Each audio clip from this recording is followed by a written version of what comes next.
로마서 5장 1절에서 11절 말씀. 우리 한 절씩 교도하도록 하겠습니다. 그러므로 우리가 믿음으로 의롭다 하심을 받았으니 우리 주 예수 그리스도로 말미암아 하나님과 화평을 누리자. 또한 그로 말미암아 우리가 믿음으로 서 있는 이 은혜에 들어감을 얻었으며 하나님의 영광을 바라고 즐거워하느니라. 다만 이뿐 아니라 우리가 환난 중에도 즐거워하나니 이는 환난은 인내를, 인내는 연단을, 연단은 소망을 이루는 줄 알미로다. 소망이 우리를 부끄럽게 하지 아니함은 우리에게 주신 성령으로 말미암아 하나님의 사랑이 우리 마음에 부은 바 됨이니. 우리가 아직 연약할 때에 기약대로 그리스도께서 경건하지 않은 자를 위하여 죽으셨도다. 의인을 위하여 죽는 자가 쉽지 않고 선인을 위하여 용감히 죽는 자가 혹 있거니와. 우리가 아직 죄인 되었을 때에 그리스도께서 우리를 위하여 죽으심으로 하나님께서 우리에 대한 자기의 사랑을 확증하셨느니라. 그러면 이제 우리가 그의 피로 말미암아 의롭다 하심을 받았으니 더욱 그로 말미암아 진노하심에서 구원을 받을 것이니. 곧 우리가 원수 되었을 때에 그의 아들의 죽음으로 말미암아 하나님과 화목하게 되었은즉 화목하게 된 자로서는 더욱 그의 살아나심으로 말미암아 구원을 받을 것이니라. 함께 읽겠습니다. 그뿐 아니라 이제 우리로 화목하게 하신 우리 주 예수 그리스도로 말미암아 하나님 안에서 또한 즐거워하느니라. 아멘. 신자가 예수 그리스도를 믿고 믿음 생활, 신앙 생활을 잘 한다라고 할 때에 그 의미는 무엇일까요? 우리는 믿음 생활, 신앙 생활을 잘 한다라고 하면 말씀을 많이 읽고 기도를 오랫동안 하는 것으로 생각할 때가 많습니다. 근데 오늘 말씀에 보시면 이제 사도 바울이 로마서 말씀을 통해서 이제 4장까지 율법과 대비해서 믿음으로 구원을 얻는 원리에 대해서 말씀하시죠. 그러면서 이제 하신 말씀이 뭐냐면 5장 1절에 보면 이렇게 말씀하죠. 그러므로 우리가 믿음으로 의롭다 하심을 받았으니. 그러니까 믿음으로 말미암아 우리가 의롭다. 하나님으로부터 이제 구원을 받아서 의로운 자가 되었다는 것이죠. 그러면 이제 우리가 믿음 안에서 그러면 어떻게 살아가야 되느냐? 이 부분이 나와야 되잖아요. 그러면 우리가 사도 바울도 우리에게 말씀을 할 때에 여러분 말씀을 많이 읽으십시오. 기도를 열심히 하십시오 라고 해야 되는데 뭐라고 말씀하고 있습니까? 바로 우리 주 예수 그리스도로 말미암아 하나님과 화평을 누리자라고 말씀합니다. 여러분 한글의 성경을 보시면 화평을 누리자라고 하니까 어쩌 보면 이렇게 좀 누립시다. 우리가 서로 간에 말하는 것 같지만 그냥 일반적으로 생각하시면 돼요. 우리가 하나님과 화평을 누리게 되었습니다라고 이렇게 고백하고 있는 겁니다. 그러면 이제 화평이라는 것을 우리가 어떻게 생각해야 될까요? 원어상으로 보시면 이것은 연결하다라는 단어에서 이렇게 나왔습니다. 즉 나누어진 것이 다시 연결된 것이 화평이에요. 그러니까 하나님과 화평되었다. 죄로 말미암아서 우리 하나님과 단절되었던 우리들이 예수 그리스도로 말미암아 다시 연결되었다는 거예요. 이게 바로 우리 의로운 자들, 예수님을 믿고 믿음으로 말미암아 의롭게 된 자들이 이렇게 살아가야 된다는 거예요. 하나님과 화평된 자로서 살아가야 된다는 것입니다. 바울 사도는 로마서 1장 18절 이하에서부터 3장 20절에 이르기까지 이미 하나님의 진노와 심판에 대해서 얼마나 적나라하게 쓰고 있는지 모릅니다. 모든 인간은 죄인으로 말미암아 하나님으로부터 대적하는 상태, 하나님과 멀어지며 죽음의 상태가 되었다는 것이죠. 선악을 알게 하는 나무를 취한 인간은 누구든 예외 없이 뱀의 후손이 되어 하나님을 원수로 삼고 있는 자인 것입니다. 그래서 사람은요, 죄로 말미암아서 하나님이 어떠한 분이신지, 그리고 하나님의 뜻이 무엇인지, 하나님이 살아계신지를 전혀 알 수가 없는 거예요. 왜요? 죄로 말미암아 단절되었기 때문입니다. 그런 우리가 이제는 믿음으로 말미암아 어떻게 되었다고요? 하나님과 다시 연결된 거예요.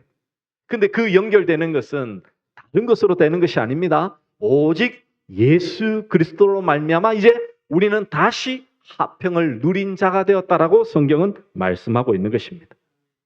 이 당시 많은 사람들은요, 자신이 문제가 생기고 어려움이 생기고 가난이나 재난이나 전쟁이나 병이 생기면 신이 우리에게 뭔가 불만이 있기 때문이라고 생각했습니다.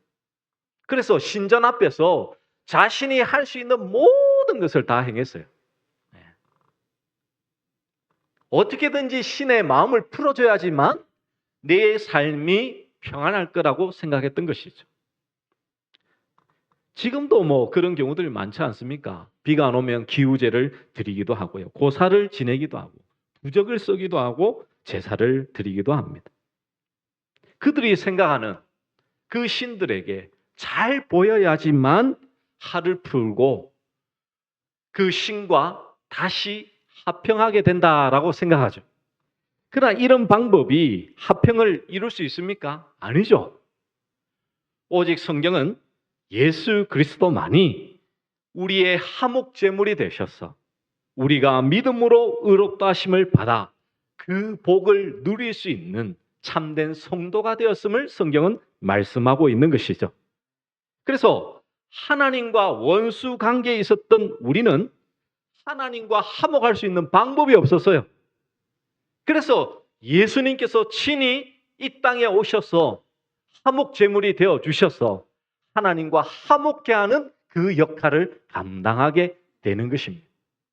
이것을요, 오늘 본문의 5장 10절에 보면 말씀하고 있습니다. 이게 이제 결론에 가서 다시 한번 또 이렇게 한번 풀어드리도록 하겠습니다. 그리고 2절에 보시면요, 이제 하나님과 화평을 누리는 자가 되었는데, 그러면 이제 그 결과가 어떠냐라고 말씀하고 있냐면 2절에 보시면 또한 그로 말미암아 우리가 믿음으로 서 있는 이 은혜에 들어감을 얻었으며 하나님의 영광을 바라고 즐거워하느니라 라고 말씀합니다. 여러분, 여기 보시면 그로 말미암아, 예수 그리스도로 말미암아 우리가 믿음으로 서 있는 이 은혜에 들어감을 얻었다라고 말씀하죠. 자, 여러분, 여기서 들어감을 얻었다라는 이 단어는요, 가까이 갔다, 접근이 허용되었다라는 뜻을 가지고 있습니다. 이 똑같은 단어를 에베소서 2장 18절과 3장 12절에서는 하나님께 나아감을 얻었다라고 사용하고 있습니다. 표현하고 있습니다. 결국 이것은 단순히 그냥 하나님 앞에 이제 들어갔다, 뭐 그냥 은혜에 그냥 우리가 이제 은혜를 체험했다, 그런 의미가 아니고요. 이게 성경적인 의미죠. 이게 무슨 말씀이냐면 이스라엘 백성들은 하나님께 나아가는 길이 정해져 있었어요. 지금은 다릅니다. 예수님께서 오시면서 달라졌죠. 그러나 예수님 오기 전인 이스라엘 백성들은 오직 성전, 하나님께서 명하신 성전에 나아가야지만 하나님께 나아갈 수 있었어요. 그런데 일반 백성들은 어떻습니까? 성전 뜰에만 들어갈 수 있어요. 번제단이 있으면 이제 성전 문을 이제 여러분 성막이라고, 성막과 성전을 이렇게 거의 유사하게 생각하시면 됩니다. 성막을 크게 한 게 성전인데 성전에는 좀 형태가 좀 다르지만 우리 성막을 기준으로 생각하시면 아주 이해하기 쉽겠죠. 성막의 문을 열고 들어가면 뜰이 있습니다. 큰 뜰이 있는데 가장 먼저 보이는 게 이제 번제단이에요. 번제단. 그래서 그 사람들은 다 자기들이 재물을 가지고 와서는 어떻게 합니까? 자기들이 잡는 거예요. 제사장들이 잡는 게 아닙니다. 내가 직접 칼로 찔러서 피를 내고 다 이렇게 뭡니까? 이 동물을 다 갈라서 뼈는 뼈대로, 살은 살대로, 내장은 내장대로 다 분리해서 놓으면 이것을 제사장이 태울 것은 태우고 버릴 것은 버리는 거예요. 그렇게 하나님 앞에 이제 제사를 드리며 자기가 정결하게 되는 것이죠. 그런데 이 일반 사람들은 성전 뜰까지만 들어갈 수 있어요.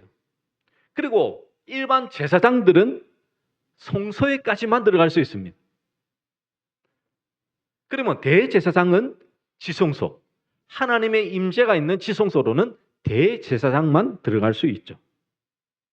그런데 예수님께서 이 땅에 오셔서 자신의 육신을 찢으시며 십자가에 죽으심으로 말미암아 그 길이 열려버립니다. 이것을 그림으로 보여준 것이 무엇입니까? 바로 이 사복음서에 등장하는 이 성소 휘장이, 지성소와 성소에는 휘장이라는 아주 두꺼운 것이 있는데 하늘로부터 위로부터 찢어지죠. 그러면서 히브리서에는 이렇게 말씀합니다. 히브리서 10장 19절과 20절 말씀에 이렇게 말씀하고 있습니다. 우리 같이 한번 읽어볼까요? 20절 말씀, 19절, 20절 말씀 같이 읽겠습니다. 준비 시작. 그러므로 형제들아 우리가 예수의 피를 힘입어 성소에 들어갈 담력을 얻었나니 그 길은 우리를 위하여 휘장 가운데로 열어놓으신 새로운 살 길이요 휘장은 곧 그의 육체니라. 아멘. 여러분 보세요. 예수의 피를 힘입어 성소에 들어갈 담력을 얻은, 여기서 성소는요 지성소를 말합니다. 이제는 하나님의 존전, 여러분 시언자는 천사들이 이렇게 날개로 이렇게 다 이렇게 해서 하나님 앞에 무릎 꿇고 있잖아요. 이게 뭐냐면 하나님의 보좌를 상징하거든. 이 시언자가 있는 그곳은 하나님의 임재의 상징이었습니다. 하나님 앞에 나아가게 된 거예요. 누구로 말미암아요? 예수 그리스도로 말미암아. 그래서 이제는 쪼개진 동물이 아니라 이제는 예수 그리스도께서 단번에 영원한 제물이 되셨어. 이제는 누구든지 예수 그리스도로 말미암아 하나님 앞에 나아갈 수 있는 그 길이 열리게 된 것이죠. 휘장, 이 예수 그리스도의 육체가 찢어짐으로 말미암아 이제는 하나님 앞에 다 나아갈 수 있게 된 것입니다. 이것이 바로 무엇이라고요? 은혜라는 것입니다. 은혜. 이 은혜로 말미암아 들어가게 된 것이죠. 하나님 앞에 서게 되었다는 것입니다. 참 이게 얼마나 참 귀하고 놀라운 하나님의 역사입니까, 여러분? 영원한 사망, 죽음 가운데 있는 우리가 이제는 하나님께 설 수 있는 유일한 길이 예수 그리스도로 말미암아 우리에게 주어져 있음에 늘 감사함으로 하나님 앞에 서시는 모든 믿음의 종들 되시기를 간절히 축복합니다. 그러면서 그 다음 구절은 무엇이라 말씀합니까? 하나님의 영광을 바라고 즐거워하느니라 라고 말씀합니다. 이 바란다라는 것은요 소망의 의미로 이렇게 또 의미로 생각할 수 있죠. 또 즐거워한다는 것은 자랑한다라는 의미를 가지고 있습니다. 즉 우리가 하나님의 영광의 소망 위에 서 있어서 그것을 자랑하는 상태가 되었다라는 것을 뜻하고 있는 것이죠. 그러니까 여러분 한번 보십시오. 오늘 이 두 절이 어떻게 보면 이 나머지 요 3절부터 11절까지를 전체적으로 설명하는 함축한 절이에요. 여기 이 절이. 우리가 예수 그리스도를 믿음으로 우리가 예수 그리스도로 말미암아 하나님과 화평을 누리게 되었어요. 하나님 앞에 나가게 되었다니까요. 이게 바로 은혜입니다. 믿음으로 말미암아 우리가 하나님 앞에 설 수 있는 은혜로 말미암아 하나님 앞에 나가게 되었죠. 그 나간 자들은 무엇을 누려야 됩니까? 하나님의 영광을 바라고 즐거워하며 그렇게 자랑하며 지내는 것이 우리 성도들의 모습이라는 것입니다. 그래서 3절에 보시면 이렇게 말씀하죠. 다만 이뿐 아니라 우리가 환난 중에도 즐거워하나니, 또 즐거워한다라는 단어가 등장합니다. 환난 안에서도 자랑한다. 그렇게 바울은 이렇게 선언하고 있죠. 환난 중에도 즐거워한다. 여러분, 환난 중에 즐거워할 수 있는 사람이 과연 몇 명이나 됩니까? 우리는 인생을 살아가면서 여러 가지 크고 작은 일들을 많이 만나죠. 문제가 잘 풀리면 아무런 문제가 없지만, 그러나 어렵고 환난 중에 있을 때는 슬퍼할 수밖에 없는 것이 우리 인생이지 않습니까? 환난이라는 것은, 이 단어는요, 포도즙이나 그리고 올리브 기름을 짜기 위해서 누르는 걸 말하는 거예요. 고통은 우리를 짓누르죠. 우리의 마음이 답답하게 꾹 누르는 그 가운데 우리가 있게 되는 것이죠. 환난 자체를 좋아하고 당할 때 그냥 웃으라. 그렇게 성경은 말씀하고 있지 않습니다. 그냥 단순히 우리가 마음을 새롭게 하고 생각을 긍정적으로, 물이 있으면 물이 절반이나 남아있네라고 그렇게 성경은 우리에게 가르쳐 주고 있지 않다니까요. 물론 무엇보다 우리의 마음을 지키라고 성경은 말씀하고 있죠. 또한 모든 근심의 뿌리는 마음에서부터 온다라고도 말씀하고 있습니다. 그러나 그런 심리학적인 여러 가지 이것들을 통해서 우리의 마음을 이렇게 다스리라고 한 적은 결코 없습니다.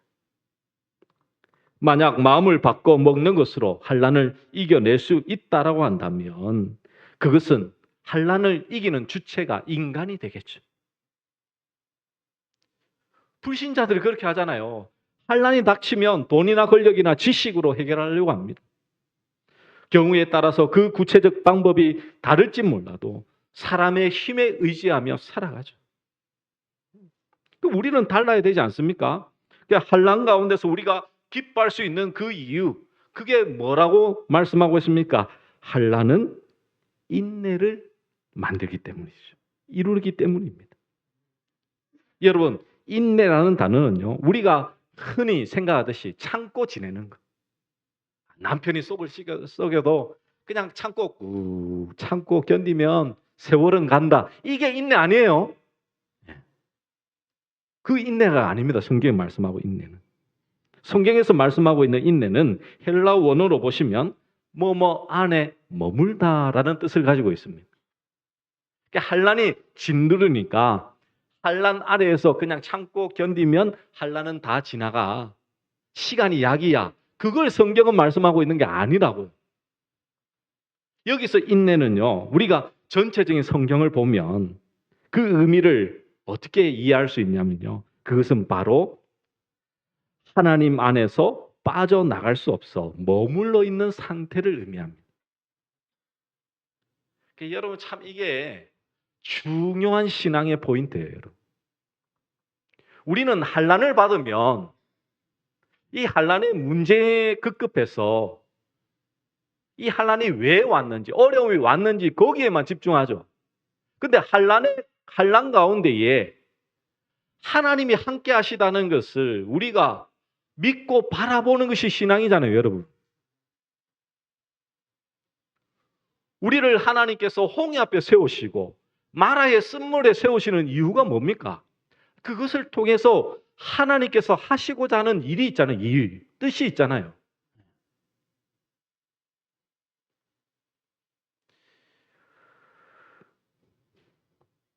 그래서 단순히 자신의 힘으로 오래 참고 견뎌내는 거, 그게 인내가 아니고요. 하나님의 손에 붙잡혀서 머물 수 있을 수밖에 없는 상태에 있는 것이죠. 그런데 문제는 그것 자체를 자랑하는 것이 아니라 환난 가운데서도 하나님의 영광을 바라는 것. 그게 자랑하는 자. 그것이 바로 성도라는 것입니다. 성도. 참 이 말씀을 드리면 여러분들은 아니 목사님 환난을 당하는데 어려움을 당하는데 어떻게 자랑할 수 있습니까? 그 가운데 함께 하시는 하나님을 경험해야지만 봐야지만 자랑할 수 있는 거예요. 왜? 그 가운데서 하나님의 영광을 드러내시기 때문에. 아멘이십니까? 네. 인내는요, 그런 하나님의 상태에 다스림을 받는 그 상태가 있으면 우리는 연단을 경험합니다.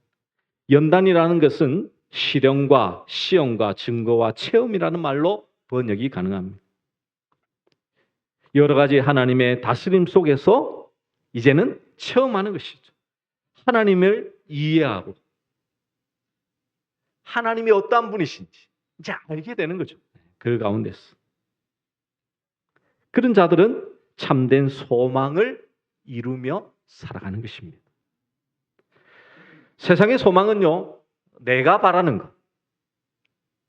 어떻게 보면 내가 꿈꾸는 것을 이루는 것을 소망이라고 말하지만 성경은 그 소망을, 그 근거를 구체적으로 설명하기를 어떻게 말씀합니까?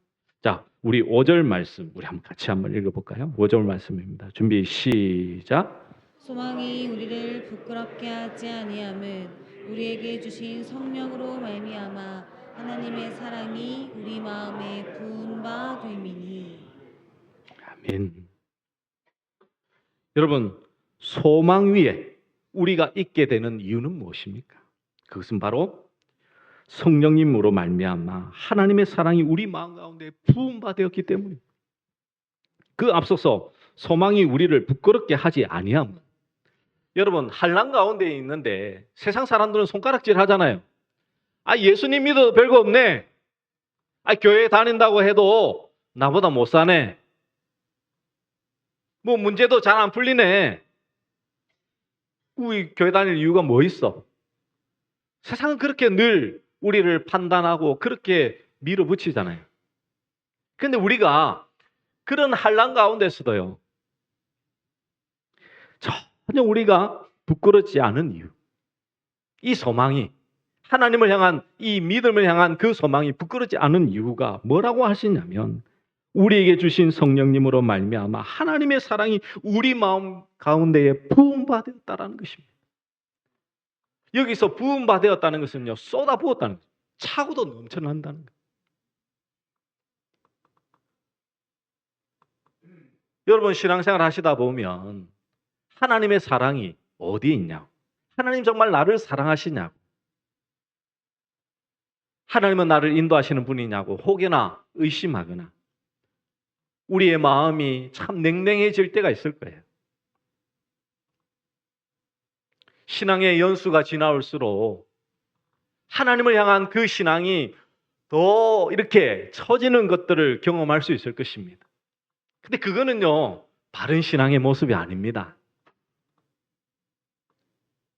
신앙의 연수가 지날수록 하나님의 사랑으로 더 풍성히 하나님 앞에 서는 것이 바른 신앙과 믿음을 살고 있는 자의 모습이죠. 비록 하나님께서 어떤 때는 우리로 하여금 저 밑으로 놓을 때도 있어요. 근데 그 속에서도 우리는 놓지 말아야 될 것은 하나님의 그 풍성한 사랑이 우리 가운데 부음받았다.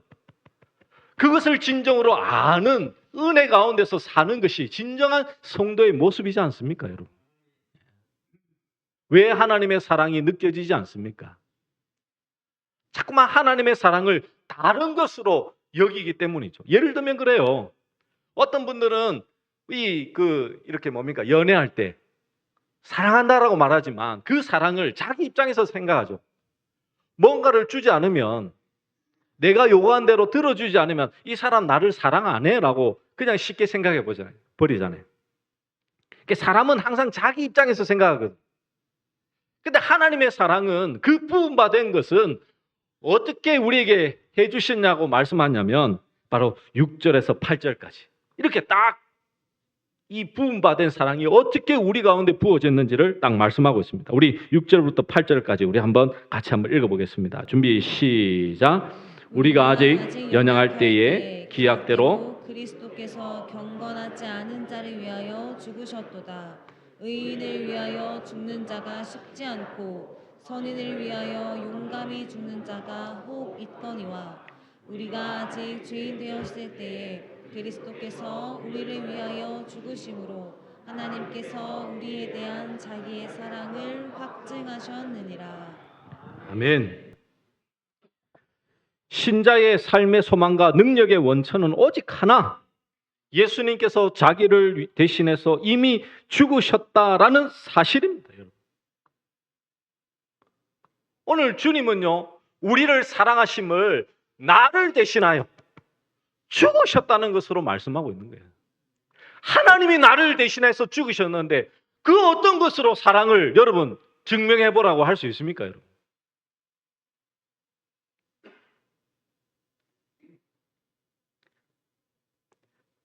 주님은 어떤 상태에 있는 우리를 위하여 죽으셨다라고 말씀합니까? 6절에 보시면 우리가 아직 연약할 때에 연약한 자를 위하여 죽으셨다라고 말씀하죠. 인생살이가 힘들고 사람 사이의 상처로 인해서 절망에 빠진 우리를 위하여, 특별히 죄악과 사단과 사망에 신음하는 인간을 다시 살리시기 위하여 죽으셨다라고 말씀합니다. 또한 기약대로 죽으셨다. 약속대로 죽으셨죠.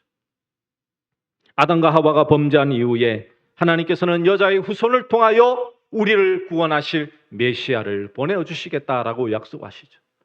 근데 그 약속은 인간은 잊어버렸는지 모릅니다. 그러나 하나님은 기약대로, 하나님의 말씀하신 약속대로 그의 아들 독생자 예수 그리스도를 우리에게 보내주신 것이죠.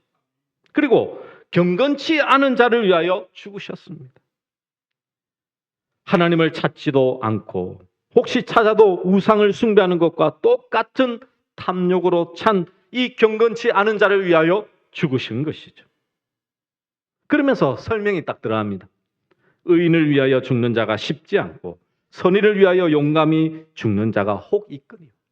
선인을 위해서 내가 저 사람을 대신해서 죽겠습니다라고 하는 사람도 있을 수는 있죠. 그런데 주님은요, 예수님은 우리가 아직 죄인 되었을 때, 여러분 우리가 죄인 되었다는 것은요 하나님과 원수 되었다는 거예요. 원수된 우리를 위하여서 친히 뭐 하셨다고요? 죽으셨다고요. 죽으셨다고요. 그 죽으심으로 말미암아 우리에게 대한 하나님의 그 사랑을 확증하여 보여주신 거예요. 하나님의 사랑이 어디 있냐고요? 바로 예수 그리스도가 나를 대신하여 십자가에 죽으신 그것이 하나님의 사랑이다라고 하나님은 확증하여 증거로 확연히 보여주고 있다라는 것입니다.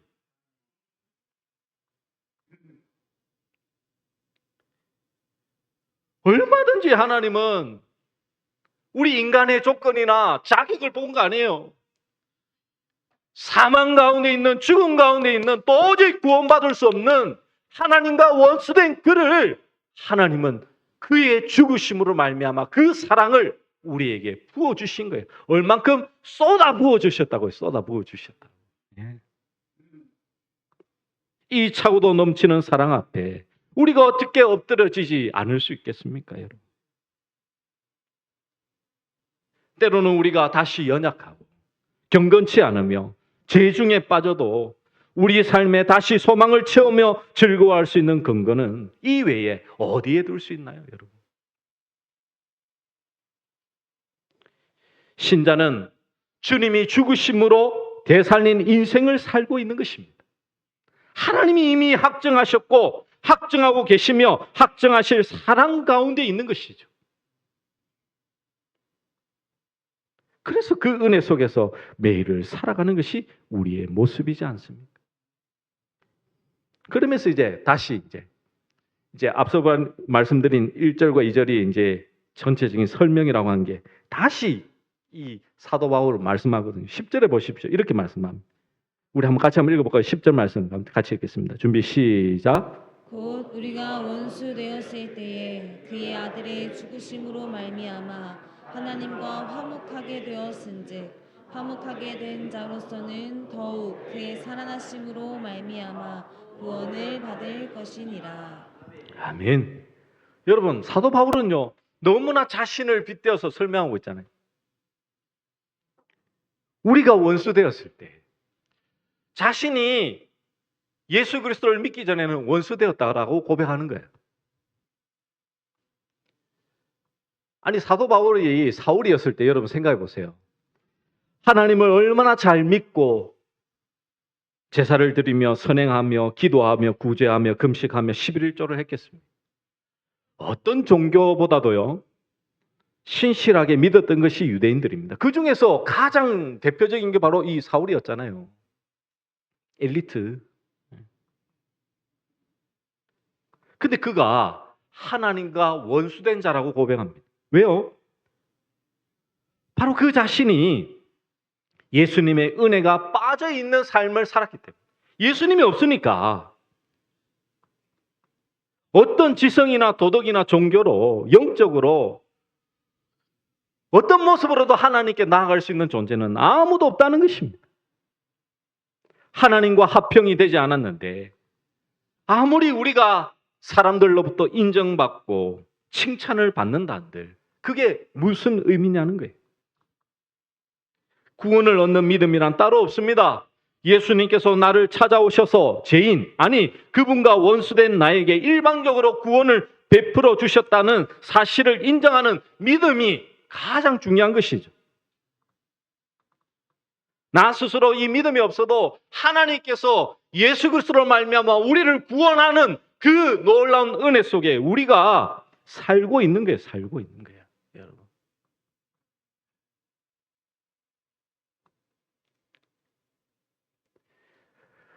신자가 누릴 것은 하나님과의 합평이라고 말씀합니다. 이게 믿는 자들.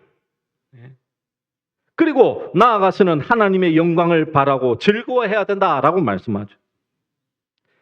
신자가 현재 이루고 있어야 될 상태는 하나님과의 합평이고 앞으로 이루어야 될 인생의 목표는 하나님의 영광이라는 것이죠. 이 모든 것을 이루는 것도 내가 한다고요? 아니요. 그리스도가 하신다고요. 그리스도가.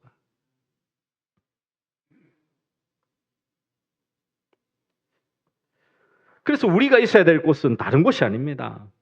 앞서 말씀드린 2절에 보시면 그 은혜 안에 내가 서 있어야 되는 거예요. 서 있어야 돼요.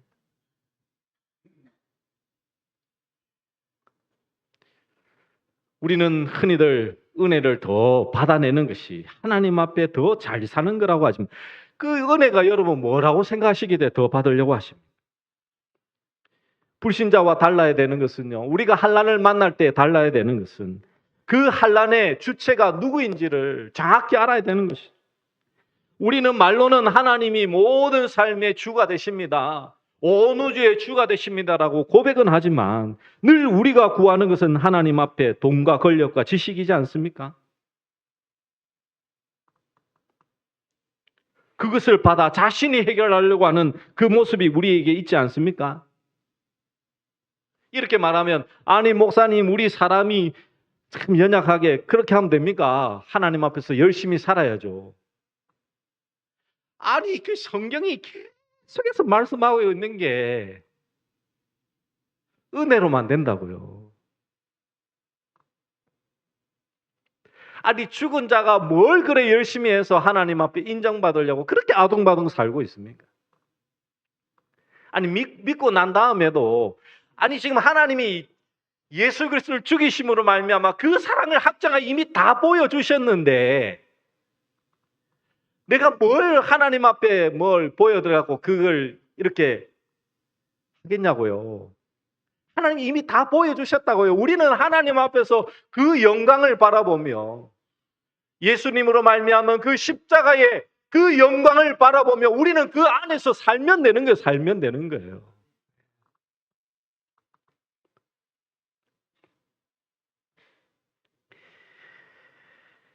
하나님은 세상과 사람을 오직 예수님의 십자가 방식으로만 주관하고 계심을 믿고 바라는 것이 참된 신앙인의 모습이죠. 우리에게는 무엇이 중요합니까? 아니, 여러분 어떤 소망으로 살고 계십니까? 무엇이 없기에 여러분은 실망하고 좌절하고 계십니까? 정말 예수 그리스도 그 죽으심으로 여러분 만족하시며 완벽하십니까? 이것이 없다면 여러분 하나님 앞에 엎드리며 나가셔야 되는 거예요.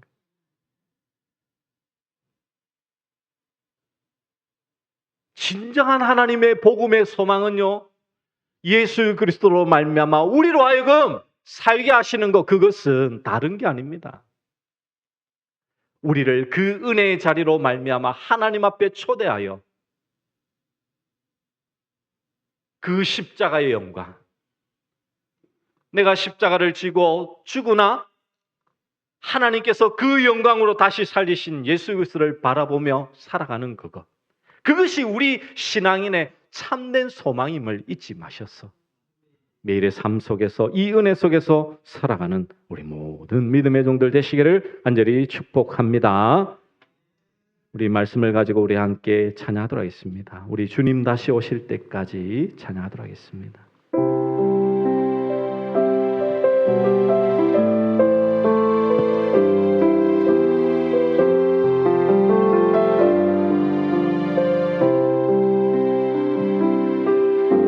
주님 다시 오실 때까지 나는 이 길을 가리라.